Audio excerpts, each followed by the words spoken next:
Happy birthday to me.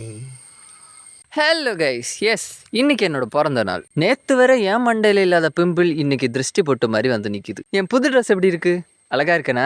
எங்களுக்கு இந்த birthday celebration பண்றதெல்லாம் பழக்கமே இல்லை. இன்ஃபேக்ட் வாழ்க்கையிலேயே முதல் முறையா இந்த பர்த்டேக்கு தான் புது ட்ரெஸ் போட்டிருக்கேன். பர்த்டே அன்னைக்கு கோயிலுக்கு போறது வழக்கம். அந்த வகையில இன்னைக்கு ரொம்ப நாளா நான் போகணும்னு நினைச்சிட்டு இருந்த ஒரு கோயிலுக்கு தான் போக போறேன். அப்புறம் என்ன, வழக்கம் போல பஸ்ஸுக்கு வெயிட் பண்ணி பஸ்ல ஏறி கோவிலே வந்தடைந்து விட்டோம். ஆதிகேசவ பெருமாள் கோயிலுக்கு தான் வந்திருக்கோம். இந்த கோயிலுக்குள்ள வந்ததும் ஏதோ ஒரு அரண்மனைக்குள்ள வந்த மாதிரி ஒரு ஃபீல். எனக்கு இங்க உள்ள வந்ததுக்கு அப்புறம் வெளியில போறதுக்கே மனசு வரல. இங்கேயே ஒரு மூலையில உட்காந்துக்கலாமான்னு தோணுது. கொஞ்ச நேரம் கோவில்ல டைம் ஸ்பெண்ட் பண்ணிட்டு வீட்டுக்கு கிளம்பிட்டேன். கோவிலுக்கு பக்கத்திலே இந்த மாதிரி அழகான ஒரு ஹிடன் ஸ்பாட்டும் இருக்கு. இன்னைக்கு எனக்கு ரொம்ப சந்தோஷத்தை தந்த ஒரு விஷயம், என்ன தெரிஞ்ச எனக்கு தெரியாத நிறைய பேர் என்ன விஷ் பண்ணியிருந்தீங்க.